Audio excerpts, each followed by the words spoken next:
Hello all the cricket lovers, आप सभी का एक बार फिर से स्वागत है आपके अपने यूट्यूब चैनल द क्रिकेट दंगल में। जैसा कि आप सब जानते हैं कि एशिया कप का तीसरा मैच भारत और पाकिस्तान के बीच में होने वाला है। जी हाँ, ये एक बहुत बड़ा महामुकाबला है।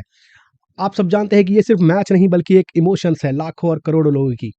तो ऐसे में हम आपको बताएंगे कि ये मैच कहाँ पर खेला जाने वाला है और अब तक जो एशिया कप का मैच हुआ है, एशिया कप जितने भी एशिया कप हुए हैं उसमें भारत और पाकिस्तान की राइवलरी कैसी रही है। यूँ तो ये बहुत बड़ा मुकाबला होने वाला है। कल सब कुछ थम जाएगा क्योंकि लोग अपने-अपने घरों में बैठकर भारत और पाकिस्तान का ही मैच देखने वाले हैं और एन्जॉय करने वाले हैं। चलिए हम भी आपको बताएँगे कि आज तक के जो मैचेज़ हुए हैं उसमें भारत और पाकिस्तान ने कैसा खेला है। अगला मैच जो होने वाला है वो कहाँ होगा और अम, कैसा मैच हो सकता है। उम्मीद करूँगा कि काफ़ी रोमांचक मैच हो और लोगों को मज़ा आए क्योंकि लाखों करोड़ों इवन मैं कह सकता हूँ कि अरबों लोग ये मैच देखने वाले हैं। एक और बात, कल ऐसा लगता है कि लाखों सिक लीव्स या फिर लाखों छुट्टियाँ लोग लेने वाले हैं, तो सभी बॉस को अपने काम को इस तरीके से तैयार रखना होगा कि कल छुट्टी भी अगर कोई लेता है तो उनके काम पर इम्पैक्ट ना पड़े। तो ये सब एक त्योहार की तरह लोग सेलिब्रेट करते हैं। अगर क्या है, भारत जीते या पाकिस्तान, लोग इतने उत्साहित हो जाते हैं कि ऐसा लगता है कि उन्होंने कोई त्योहार मनाया हो। चलिए हम चलते हैं, पहले देखते हैं कि आज तक के जो एशिया कप हुए हैं भारत और पाकिस्तान के बीच किसका पलड़ा भारी रहा है। तो अब आप देख सकते हैं कि 13 मैचेस में भारत ने 7 जीते हैं, पाकिस्तान ने 5 जीते हैं और 1 का नो रिजल्ट आया। तो अभी पलड़ा थोड़ा बहुत भारत का भारी है, 54% भारत के पक्ष में है और 29% पाकिस्तान के पक्ष में है। तो मैं इवन ही कहूँगा, बहुत ज़्यादा भारत ने मैचेस नहीं जीते हैं, बट एक अच्छा मुकाबला होने की संभावना है। अगर वही मैं टी-20 इंटरनेशनल की तो ती टी 3 टी-20 का मैच हुआ है भारत और पाकिस्तान के बीच में इन एशिया कप, जिसमें से भारत ने 2 और पाकिस्तान ने 1 मैच जीता है। तो यहाँ भी भारत लगभग थोड़ा आगे रहा है पाकिस्तान से। तो ये तो रहा कि अब तक के जो मुकाबले हुए हैं उसका डिस्क्रिप्शन। अब हम देखेंगे कि जो अगला मैच होने वाला है वो कहाँ होने वाला है। तो मैं आपको बताऊँगा कि जो अगला मैच होने वाला है वो श्रीलंका में पालीकेले ग्राउंड है, जो जहाँ पर बांग्लादेश और श्रीलंका ने पिछला मैच खेला था। थोड़ा लो स्कोरिंग मैच हो गया था बट वो ग्राउंड काफ़ी अच्छा है बैटिंग के लिए। अगर आपने देखा हो, अगर बांग्लादेश 260-70 भी बनाती तो शायद श्रीलंका चेस कर जाती। हालाँकि 5 विकेट चले गए थे, बट फिर भी मैं उम्मीद करता हूँ कि शायद श्रीलंका वो मैच जीत गई होती। तो वो ग्राउंड अगर आप देखेंगे तो इवन स्क्वायर बाउंड्रीज़ ठीक-ठाक है। स्ट्रेट बाउंड्रीज में थोड़ा सा एफर्ट डालना पड़ेगा, बट 60 टू 65 यार्ड्स की बाउंड्री है तो आई थिंक एक अच्छा कंपटीशन, काफ़ी ज़्यादा रन बनेगा। अगर अगर ग्राउंड अच्छा खेलता है तो काफ़ी ज़्यादा रन बनने की उम्मीद है। एक चिंता है कि शायद बारिश आ सकती है यहाँ पर, तो अगर बारिश बीच में दखल ना दे तो मैच पूरा हो और लोगों को काफ़ी ज़्यादा मज़ा आएगा मैच देखने में। चलिए आगे बढ़ते हैं हम और देखते हैं कि इस ग्राउंड की क्या खासियत है, जो मैचेस हुए हैं वो वो कैसे खेले हैं, वहाँ पर स्कोर कैसा रहा है।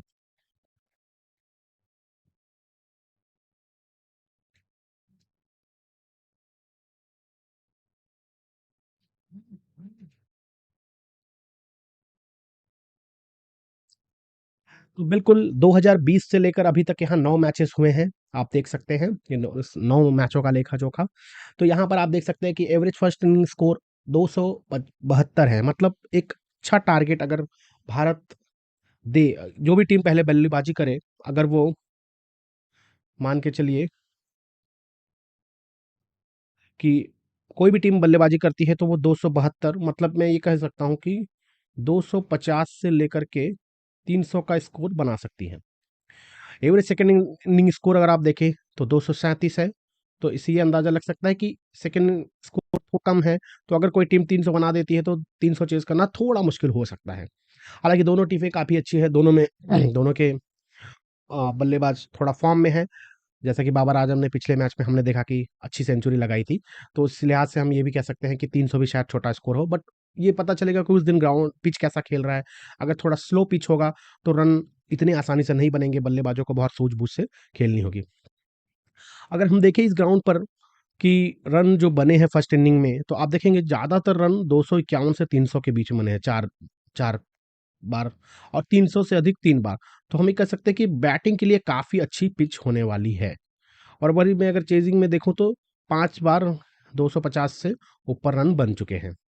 और चेज़ करते वक़्त आप एक चीज़ देख सकते हैं कि 3 बार कोलैप्स टीमें हुई हैं और 200 से भी कम रन बना है। तो इस चीज़ का ध्यान रखना होगा कि जो भी टीम टीम चेज़ करेगी, उसे थोड़ा-सा खतरा हो सकता है यहाँ पर। तो कोशिश करेंगी दोनों टीमें टॉस जीतकर पहले बल्लेबाजी करने का, अकॉर्डिंग टू द रन्स जो भी यहाँ पर पिछले रिकॉर्ड्स जो भी यहाँ पे है 2020 से। वही मैं बात करूँ कि अगर विनिंग टीम की, तो आप देख सकते हैं लगभग 56% जो जो टीमें पहले बैटिंग करती है वो जीती है, और सेकंड बैटिंग करते वक्त 44% टीमें जीती हैं। अगर उसके साथ मैं बात करूँ कि यहाँ के टॉप स्कोरर चरित असलंका है, पिछले मैच में भी इन्होंने 60 प्लस रन बनाए, टीम को मैच जिताया था। और मैं हाईएस्ट विकेट टेकर की बात करूँ तो अभी भी यहाँ पर 9 विकेट लेकर जेफरी वैंडरसे और वानिंडो हसरंगा स्पिनर है। हालांकि वानिंडो हसरंगा इंजरी के चलते हुए एशिया कप से बाहर हो चुके हैं। आशा करते हैं कि वर्ल्ड कप में वो आएंगे और अपनी टीम को की जीत में एक अहम भूमिका निभाएंगे। तो श्रीलंका ने तो पिछला मैच जीत लिया है। तो ये था लेखा जोखा इस ग्राउंड का। तो इस ग्राउंड पे जो थोड़े, जैसे मुझे लग रहा है कि शायद फ़खर जमान और इमामुल हक अच्छी इनिंग खेल पाए। उसी के साथ-साथ अगर भारत ईशान किशन को मौका देता है और रवींद्र जाडेजा को थोड़ा-सा अप द ऑर्डर भेजता है, तो शायद भारत भी अच्छा कर पाएगा इस सीरीज़ में, कल के मैच में, माफ़ करना। चलिए, अब आगे चलते हैं, देखते हैं कि जो हेड टू हेड भारत और पाकिस्तान के बीच जो भी हेड टू हेड मैचेस हुए हैं, तो 2020 से तो भारत और पाकिस्तान के बीच में कोई भी हेड टू हेड मुकाबले नहीं हुए हैं। अगर मैं कोशिश करूँ देखने की, तो बिल्कुल भी नहीं हुए। मैं कोशिश करता हूँ कि 2020 से पहले हमारे पास ज़्यादा रिकॉर्ड्स तो नहीं हैं, बट 3 मैचेस का हमने आपको यहाँ पर दिखाया हुआ है। वहाँ पे देख सकते हैं आप कि भारत ने 2 मैचेस जीते हैं, और बैटिंग सेकंड बैटिंग को करते वक़्त, और एक मैचेस जीते हैं उन्होंने पहले बल्लेबाजी करते वक़्त। और पाकिस्तान ने एक भी मैच नहीं जीता। तो पिछली जो 3 मैचेस यहाँ पर, एक एशिया कप, एक वर्ल्ड कप का मैच है और 2 एशिया कप का मैच है, तो जिसमें भारत ने ही जीत हासिल की है। और रोहित शर्मा टॉप स्कोरर रहे हैं, कुलदीप यादव। तो मैं उम्मीद करता हूँ कि रोहित शर्मा भी कल एक बड़ा स्कोर बनाएँ और भारतीय टीम को जीत की तरफ ले जाएँ। बाकी मैच जब होगा तब पता चलेगा कि कौन कैसा खेलता है। और कुलदीप यादव ने 5 विकेटें ली थी, तो ये भी मैं उम्मीद करता हूँ कि यही दोनों हमारे अगर चल जाए तो काफ़ी मज़ा आ सकता है और भारत मैच जीत सकता है। तो ये तो फिलहाल सिर्फ 3 मैचेस जो भारत और पाकिस्तान ने अ, 2020 के पहले खेले हैं, उनका लेखा-जोखा है। उसके अलावा भी बहुत सारे मैचेस हुए होंगे, 2017 में चैंपियंस ट्रॉफी हुआ था, और ऐसे ही बहुत सारे मैचेस हुए होंगे, बट मेरे पास अभी तक ये 3 का ही लेखा-जोखा है, जहाँ पर रोहित शर्मा और कुलदीप यादव टॉप स्कोरर रहे हैं। आगे चलते हैं, हम देखते हैं कि टीमें कौन-सी अभी कौन से बल्लेबाज बहुत ज़्यादा फ़ॉर्म में चल रहे हैं। तो फॉर एग्ज़ाम्पल अगर मैं कोशिश करता हूँ कि पाकिस्तान की टीम की, और पाकिस्तान की टीम के मैं अपोजिशन को इंडिया लेता हूँ, तो वही 3 मैचेस का रिकॉर्ड मुझे मिल सकता है। अगर मैं देखूँ उन 3 मैचेस में, तो तभी शोएब मलिक थे, उन्होंने 40 की एवरेज से रन बनाए थे। बाबर आजम का उतना कुछ ख़ास तो भारत के खिलाफ नहीं रहा है, 34.7 की एवरेज से इन्होंने रन बनाए हैं। फिलहाल ये सिर्फ़ 3 मैचों का लेखा-जोखा है। लेकिन इसमें पिछले मैच में बाबर आजम ने सेंचुरी बनाई थी, तो अभी फ़ॉर्म में तो हैं ही वो। फ़खर ज़मान भी 31 की एवरेज से, और सरफराज अहमद का है फिर 20 का एवरेज। अगर मैं इमामुल हक की बात करूँ तो उन्होंने 3 मैचेस में सिर्फ 6 की एवरेज है, तो काफ़ी ख़राब एवरेज है उनका भारत के खिलाफ अभी तक।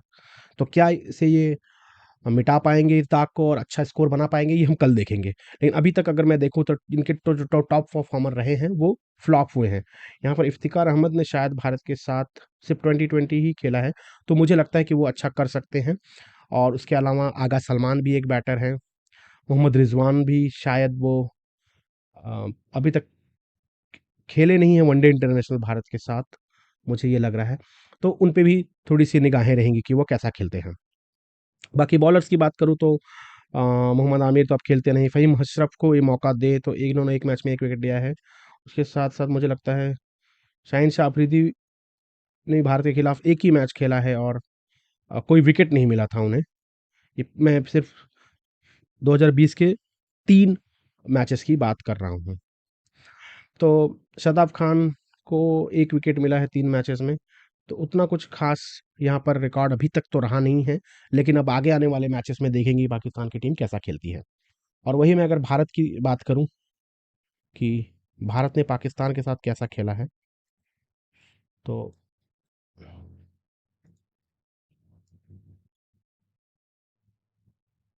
वही 3 मैचेस का ही लेखा-जोखा होगा तो रोहित शर्मा को देख सकते हैं कि काफ़ी बढ़िया एवरेज है 151 का। हालाँकि ये कहा जा रहा है कि शायद शहनशाह अफरीदी बहुत तेज़ी से इन स्विंग करते हैं तो पहली ओवर या दूसरी ओवर में ही एलबीडब्ल्यू के लिए ट्राई करेंगे। बट रोहित शर्मा को देखना होगा कि वो उसे कैसे सँभाल पाएँगे। मोहम्मद आमिर ने भी काफ़ी परेशान किया था रोहित शर्मा को। तो इस दृष्टिकोण से ये भी देखेंगे कि कल की राइवलरी जो है रोहित शर्मा और शाहिन शाह अफरीदी की कैसी होने वाली है। उसके साथ-साथ शिखर धवन भी एक अच्छे प्लेयर हैं। अगर इनको मौका दिया गया होता तो डेफ़िनेटली भारत के लिए बहुत बड़ा एक मौका होता और भारत ने ये मौका गँवाया है शिखर धवन को ना लेके। 80 की एवरेज से उन्होंने भी 2 मैचों में रन बनाए हैं। इसके बाद तो कोई कैसे भूल सकता है विराट कोहली को। विराट कोहली तो पूरा पाकिस्तान एक तरफ और विराट कोहली अकेले ही दम पे पूरा मैच जिता सकते हैं। आपने देखा होगा पिछले वर्ल्ड कप में टी20 वर्ल्ड कप में कैसे उन्होंने हार को जीत में कैसे कन्वर्ट किया था। मतलब वो अनबिलीवेबल परफॉर्मेंस था विराट कोहली का। मैंने मेरी लाइफ में तो मैंने मेरी लाइफ में शायद वो एक ऐसा मैच देखा था कि जो मुझे लगा था कि भारत तो हार गया ही है, बस फॉर्मेलिटी बाकी है। बट विराट कोहली ने उसे करके दिखाया। तो ये कुछ 3-4 प्लेयर्स हैं जो भारत की तरफ से अगर चल गए तो फिर बहुत अच्छा होगा। मेरी मेरी निगाहें और भी रहेंगी 2 प्लेयर्स पे, हार्दिक पांड्या और रवींद्र जाडेजा। अगर ये 2 प्लेयर अच्छा करते हैं, तो भारत कोई भी फॉर्मेट में कोई भी मैच हो, ज़रूर जीतेगा। उसके साथ-साथ बॉलिंग की बात करूँ तो कुलदीप यादव, जसप्रीत बुमराह ने 5 और 4 विकेटें ली हैं। मोहम्मद सिराज ने अभी तक कोई मैचेस खेले नहीं हैं, तो उनका यहाँ पर कोई ये दिख नहीं रहा है। बट मुझे लगता है कि मोहम्मद सिराज भारत के टॉप विकेट टेकर रहे हैं पिछले 2-3 सालों में और उसके साथ-साथ शार्दुल ठाकुर हैं, मोहम्मद शामी हैं, तो ये लोग भी अच्छा कर सकते हैं भारत भारत के लिए। अब मैं अगर मैं टोटल अगर मैं बात करूँ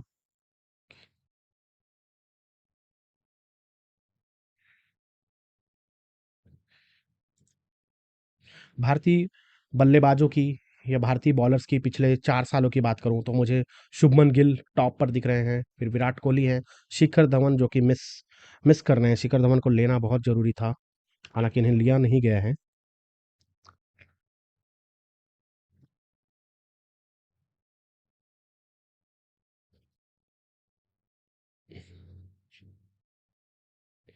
तो ये शिखर धवन का बल्ला बोलता है, जो 45 की एवरेज है पिछले 4 सालों की। ये मिसिंग है, श्रेयस अय्यर भी पता नहीं खेलेंगे कि नहीं, इनका भी 46 का एवरेज है। केएल राहुल भी मिसिंग हैं, तो ये कुछ ऐसे प्लेयर्स हैं जिन्होंने अच्छा योगदान दिया है पिछले 4 सालों में बट मिसिंग हैं। तो अगर ये मिसिंग है तो फिर किसी और को मौका देना होगा। अब वो कौन होगा वो हम देखेंगे। वैसे मैं बॉलर की बात करूँ तो अभी तक शार्दुल ठाकुर 31 मैचों में 50 विकेट, तो इनको मौका डेफ़िनेटली मिल सकता है। फिर उसके बाद मोहम्मद सिराज, कुलदीप यादव और युजवेंद्र चहल भी मिसिंग हैं, उनका भी अगर मैं योगदान देखूँ तो काफ़ी अच्छा है। तो ऐसे कुछ नाम मिसिंग हैं, ये होने नहीं चाहिए थे। मोहम्मद शामी की भी बात करूँ तो 17 मैचों में 26 विकेट। तो मेरे ख्याल से शामी, शार्दुल, सिराज और बुमराह ने ज़्यादा मैचेस खेले नहीं है तो उनका यहाँ पर दिख नहीं रहा है, बट ये टॉप 5 के जो परफॉर्मर है भारत की तरफ से वो दिख रहे हैं। रोहित शर्मा का नाम यहाँ नहीं दिख रहा है क्योंकि वो उतना मैचेस खेले नहीं हैं। मैं आगे चलता हूँ और आपको बताऊंगा कि या मैं यहाँ पर ये भी देख लूँ कि पाकिस्तान के कुछ प्लेयर्स जो जिनका फॉर्म कैसा चल रहा है। तो अगर मैं पाकिस्तान की बात करूँ तो आप देख सकते हैं बाबर आजम 71 की एवरेज से पिछले 4 सालों में खेले हैं। फ़खर जमान 46.8 की एवरेज से खेले हैं। इमामुल हक 46.6, मोहम्मद रिजवान 34.9, आगा सलमान 40 की एवरेज है उनकी, शादाब खान 29। और अगर मैं एवरेज की बात करूं तो अभी पाकिस्तान के लिए दूसरे पर हैं इफ्तिकार अहमद, पिछले 4 सालों में 11 मैचेस में मौका मिला है।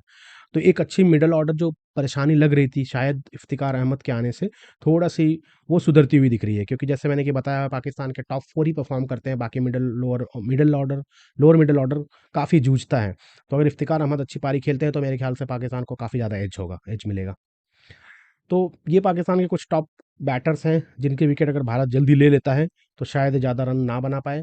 उसके साथ साथ निगाहें रहेंगी मेरी शदाब खान पे, क्योंकि वो भी अच्छी खासी बैटिंग करते हैं और बॉलिंग भी कर लेते हैं। अगर मैं बॉलिंग की बात करूं तो यहाँ पर आप देख सकते हैं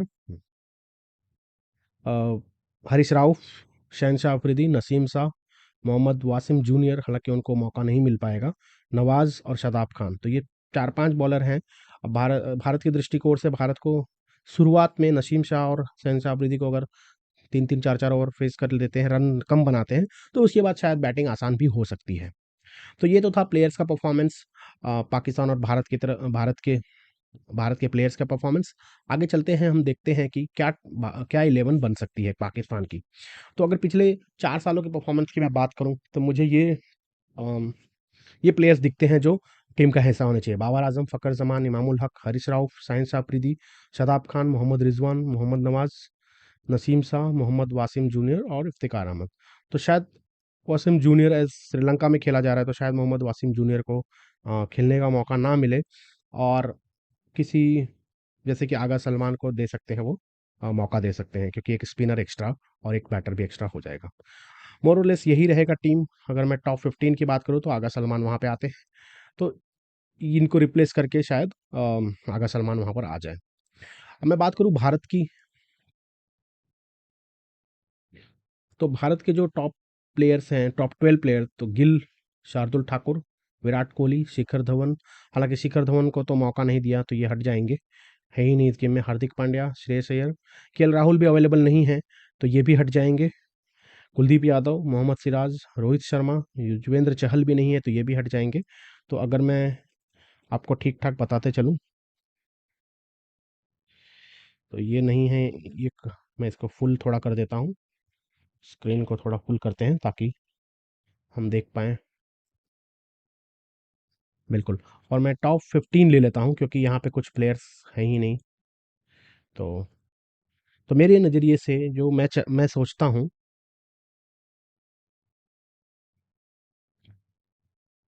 और जो मैं सोचता हूँ कि भारत क्या खिला सकता है, तो डेफिनेटली शुभमन गिल, शार्दुल ठाकुर, विराट कोहली, शिखर धवन तो है ही नहीं, तो इनको मैं कट करता हूँ। हार्दिक पांड्या, श्रेयस अय्यर का भी डाउटफुल है, केएल राहुल भी नहीं खेल रहे हैं, कुलदीप यादव यस, मोहम्मद सिराज, रोहित शर्मा, युजवेंद्र चहल भी मैं कट करता हूँ, क्योंकि इनका सिलेक्शन ही नहीं हुआ है। ईशान किशन को मौका देना ही चाहिए मेरे ख्याल से। जाडेजा, शामी, प्रसिद्ध कृष्णा खेलेंगे कि नहीं, इस पे भी मुझे क्वेश्चन है। तो मिला जुला के ये कुछ 11 प्लेयर भारत के हो सकते हैं। अगर मैं दोनों टीमों की मिला के बात करूं, कि अगर आपको कोई एक टीम चूज करनी है कि दोनों टीमों में मेरे 11 टॉप के कौन से होंगे, तो मैं अगर भारत और पाकिस्तान देखता हूं, टॉप के 11 प्लेयर, ये पिछले 4 सालों के परफॉर्मेंस के ऊपर है, मैं टॉप 12 रखता हूं और मैं देखता हूं। तो आप देख सकते हैं, पहले पे बाबर आजम, शुभमन गिल, शार्दुल ठाकुर, फ़खर ज़मान, विराट कोहली, शिखर धवन को होना चाहिए था बट है नहीं, हार्दिक पांड्या, इमामुल हक, श्रेयस अय्यर, केएल राहुल, हरीश राव और कुलदीप यादव। तो अगर मैं यहाँ पर सिर्फ शिखर धवन को हटा दूं, तो यही एक मेरी मेरे टॉप प्लेयर्स होने चाहिए। उम्मीद करता हूँ कि ये वीडियो आपको पसंद आई होगी। अगर पसंद आई होगी तो प्लीज़ लाइक करिए, शेयर करिए, और चैनल को आपने अगर सब्सक्राइब नहीं किया हो तो प्लीज़ सब्सक्राइब भी कर लीजिए। फेसबुक पे भी हम यही वीडियो डालते हैं, तो अगर आप वहाँ पर ये देखते हैं, तो प्लीज़ वहाँ पर भी हमें फॉलो करें, क्योंकि आपको बहुत सारी ऐसी वीडियो मिलने वाली हैं जिसमें आप देखेंगे कि कैसे प्लेयर से परफॉर्म किया है, कैसे आगे परफॉर्म कर सकते हैं। उस पर आप खुद डिसीजन ले सकते हैं और अपनी टीम का भी चयन कर सकते हैं। उम्मीद करता हूँ कि ये वीडियो आपको पसंद आई हो। तब तक के लिए आप सभी से विदा लेता हूँ। धन्यवाद।